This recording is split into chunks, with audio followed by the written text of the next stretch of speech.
listening to Brigade Radio 1.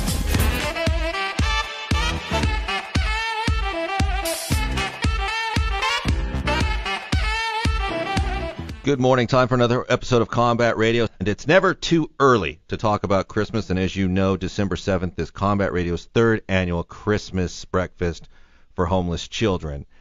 We're going to do 400 kids this year at least. You know, we've never said no, so it could turn into 600, 700. And it's a huge event for us, and it's something that we encourage you to get involved with. You can also find information about that at our new YouTube page, Combat Radio Images, or you can go to, well, I would say go back to the website, combatradionow.com, go to the events page, and hopefully get involved. And this is going to be a show here because I'm surrounded by some epicness, and we'll get to that momentarily. Everyone hang on. Here we go. All right, time to start the awesomeness. We are very fortunate to kick things off. Well, actually, coming back for a revenge visit, no pun intended, is our good friend, Academy Award-nominated production designer Joe Alves, who's done everything from, well, Jaws, obviously. Jaws, Close Encounter, Sugarland Express, Escape from New York for director John Carpenter. Now showing up, I don't feel tardy. You want to grab yourself a seat and bring it in. Writer-director Carl Gottlieb, the writer of Jaws, Jaws 2, Caveman, etc., etc., etc. Obviously working his own hours around the station lately. But we're happy that you're here nonetheless. Actually, Dave with Chronicle Books is with us. We're going to have him here. And then the man who, the most interesting man in the world this week. Anyway. Stay thirsty, my friend. Gunnar Hansen, the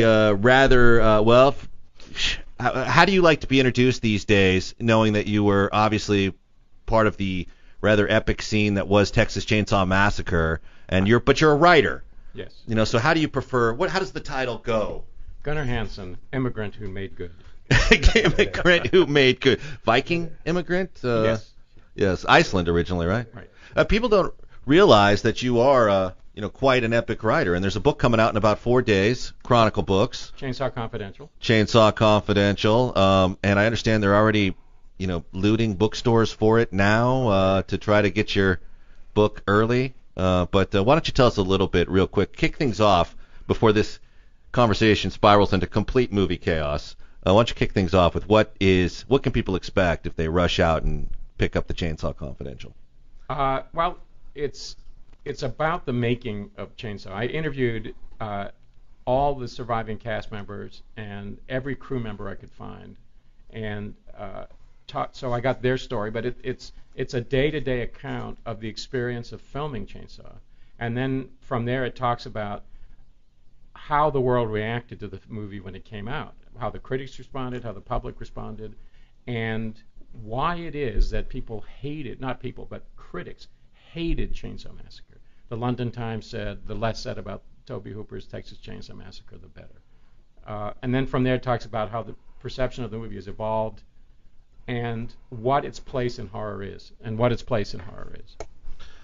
How does that strike you? Now you're in demand, I would imagine. I mean, everyone at a convention wants to shake your hand. Can you endorse a signature series?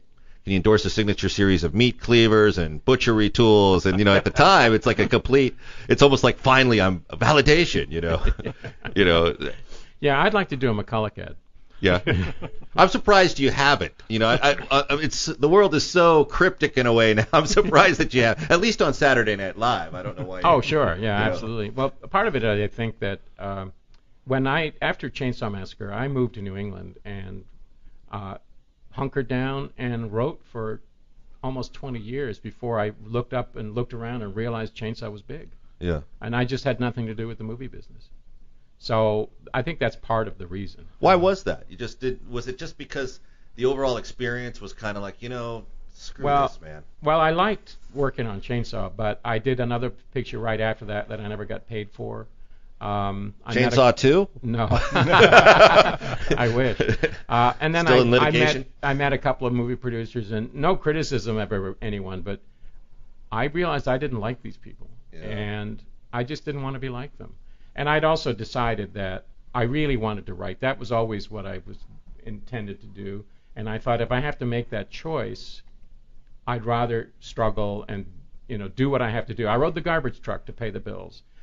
And I was happy to do that because it allowed me to write. And I didn't want to ride the garbage truck for the chance of being in a movie. And that was the fundamental difference of why I went up there and just stayed out of the business. That's actually a brilliant. And now let me actually run that by our resident writer, Gottlieb. How do you like? That's pretty well put, don't you think? The garbage truck riding analogy. Oh yeah, I mean, somebody once described Hollywood as high school with money. You know.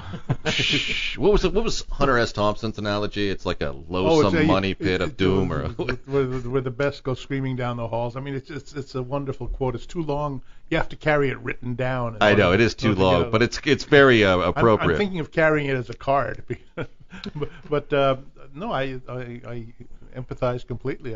There are two kinds of writer. There's compulsive writers who have to write.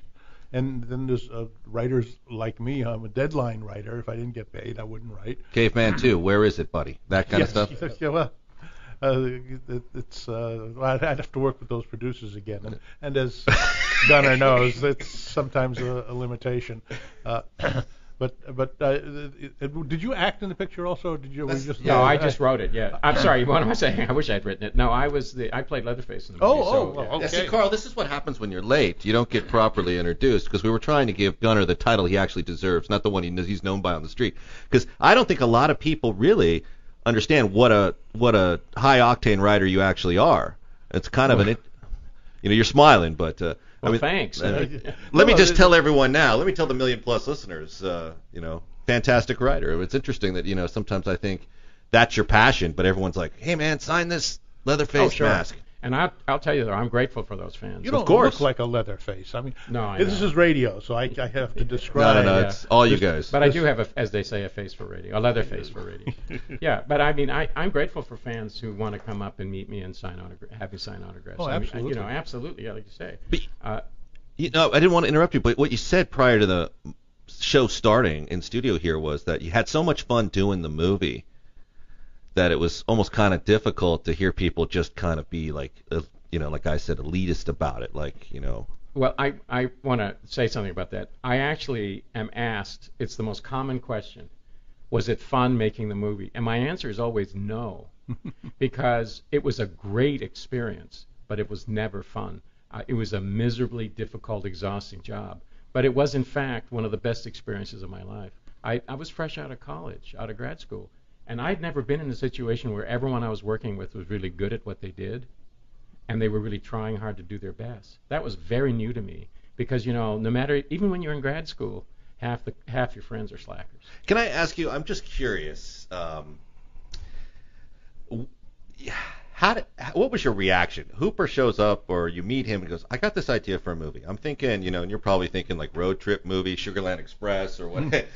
Why don't you read this? Tell me what you think. I'd like you to be in it. Or how did that go down, and what was your reaction to all that? Well, actually, it sort of went the other way, because what happened was that I met this guy who said to me, it's too bad. There are these guys in town who are making a horror movie, and you'd be perfect to play the killer.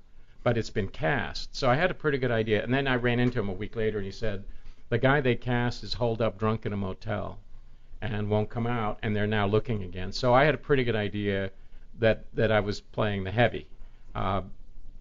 And I never had that thought of, I don't know if I want to do something like this. People ask me that. Wasn't it a psychological burden, to play this? Didn't you have nightmares? But to me, it was just like, well, this would be an interesting job. Well, yes, make believe. I mean, everybody forgets that. I mean, there's this tendency on the part of the public to identify the actor with the character. They call you by the character name, and they're disappointed when you're not Spock or So you're not a method actor. You didn't stay with the mask on and eat human flesh to really kind of. Well, you really ought to read the book, because there's this whole discussion that I have in the book about the issue of method acting and how people are convinced that I was severely damaged psychologically because I had to become Leatherface. And there was one actor, Paul Partain, who played Franklin, the guy in the wheelchair, who was a method actor.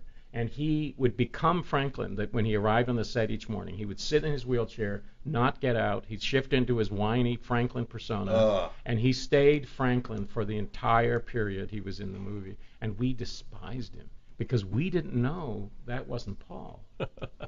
Years later, I met Paul and thought, what a great guy. I have a friend of mine, a character actor named Larry Hankin, who plays homeless people and winos and crazies. But you said he was an actor. What does he really do? I mean, all right, go ahead. He's over the years, he's had experiences where he's worked with a well-known director-producer who shunned him afterwards. When he finished the part, they'd go to the wrap party and they'd thank him, and then he'd run across these people in social worlds. Hollywood's a relatively small town. He'd run into them, and after a while, the producer or director would say, "Oh my God, you're an actor. You're not really an LSD burnout street person." He said, "I thought they just got a guy off of Skid Row and kind of cleaned him up and brought him onto the set." And Larry said, "Well, thank you. I think." Guess. Yes, thank you. And you kind of live with that persona for a long time. And in some cases, if you're if you're Captain Kirk, the two blend and you become that guy. What are you saying about Shatner there, Gottlieb? Are you telling me that he walks around as Kirk? I'm saying he's very important. He's more important to Bill. Yes, I think. And it must be very tempting to fall into that. Well, of course, when the world plays along, everybody's happy. Oh, he is like that. That justifies my belief that all actors are their characters. Yeah. Well, you'd be amazed the number of people I meet who are really disappointed that I'm not like Leatherface. Yeah. Did you tell them that if that's you unsettling put to hear. The outfit on, you will get properly bloodthirsty and crush their bones? Well, it's we had talked earlier how when I was over at Warner Brothers, I tried to get Daniel Pearl on a movie. Did you talk to him about this book? Did he? Oh, yes. And what did he was really interesting to talk to. Our meeting actually, production-wise, took place over coffee, which is always great because then you really get the we're not trying to come together on a job conversation. You get this, hey, can we just kind of click, and almost on a socially. So what did he have to contribute to the book? You want to without giving too much away to the readers? Well, I think the great thing about interviewing him was, like everyone I interviewed, they really wanted to talk about the movie, and he certainly did. And the best thing was he talked about the technical issues of shooting this movie. He talked about the problems and challenges they had. They shot film because they shot it on 16, and they were really worried about grain. They shot it on the slowest positive color film they could get because they were worried about blowing it up. And as a result, it was basically shot this movie in Kodachrome. And the stories he had about the issues of that, that's a lot of lighting. Yes, well, and the problem was he said we had 4 lights. We had 2 5Ks and 1 10K. And he said I thought I'd never used that much light. I thought I could burn down a city with that. That's the way he said it. But of course the problem was, as the production manager said later to me, he said, and you look at the movie at night, every shot is 2 to 3 f-stops underexposed. And he said luckily it worked. But he talked about those technical issues. He talked about how some shots were put together, how he came up with the idea of doing the trackings, the dolly shot, where Pam, who's the one who goes on the hook, gets up from the swing and walks to the house. Yeah, I love that shot. That low tracking shot. So he was able to talk about the film at a technical level that I otherwise never could have understood. And that was the great pleasure. Plus he talked about what he liked about the movie and what some of his experiences were. Funny story, when I met him, he had shot Pathfinder, which was a great premise, but the movie really doesn't deliver, I think, personally.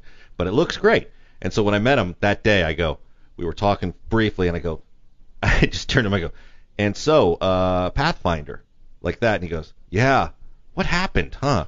he just like me goes, yeah, what happened? Just so real. But let's go back in time for a minute, okay? You're off in Texas. They say, okay, here's your mask and run around with a chainsaw. Mm-hmm. Okay, no production insurance issue there, right? I'm guessing, right? Oh, no. And no stunt people. No stunt people. Oh, God. So, and it's night, some of it. Yes. So, did you have any? I mean, it says a lot about you to be like, all right, let's fire this baby up.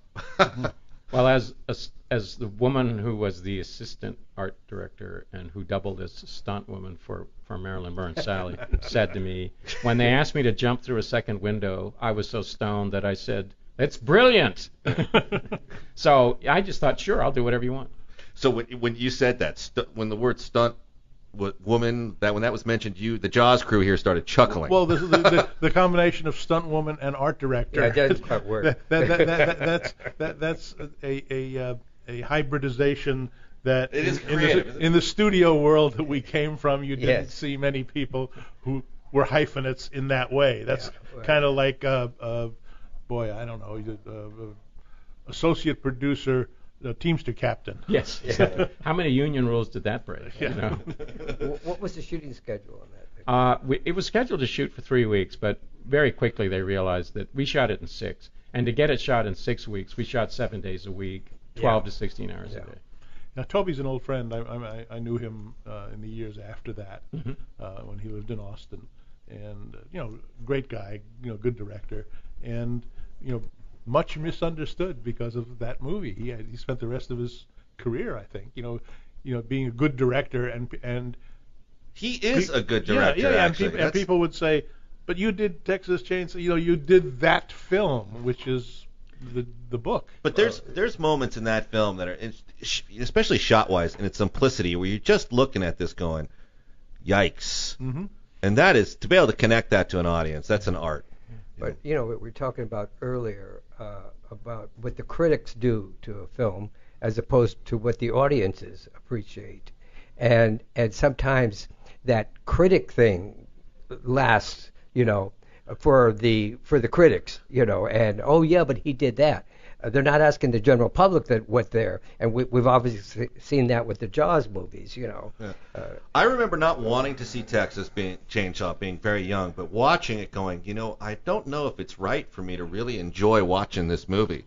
I was questioning my own sanity going, I really think this is a good movie to watch. Should I be thinking that way? I mean, what am I crazy? No, don't answer it. But otherwise, yeah. Of course, you're crazy. We're here. Yeah. We know that. What's that got to do with this conversation? But as I'm sure Gunnar knows, you do a picture, and at the time you're just doing your job. You're just trying to get through the schedule. Just like as we did, and you don't think about its place in history. Oh no. But that movie probably is the first of the torture porn, whatever the genre that they have put on it, whatever the handle is that makes it convenient to understand that film. When you're the first one, you carry that burden, for better or worse. People come up to you and say, I never drive down a lonely country road without thinking of Leatherface. Yeah. The same way that they tell they never Joe go and to me, the water we without never, the shark. after that movie, we never went swimming in the ocean. It has this lasting cultural effect that the critics or cineasts, I mean, decent film critics, acknowledge the integration of a film as part of pop culture, and then they re-examine it in the light of everything that's happened. But then there are others who assign it a niche, and for the rest of their lives, their little intellectual lives, that's where that movie lives, and they won't see it in any other way. They won't look at the composition, they won't look at the lighting, they won't look at the acting. They just say, oh yes, torture porn, first one. Yeah, absolutely, I agree. And by the way, I love the word cineast. Yeah, that's a good one. I use it in the book, and I love the word because it sounds like something else. Yeah.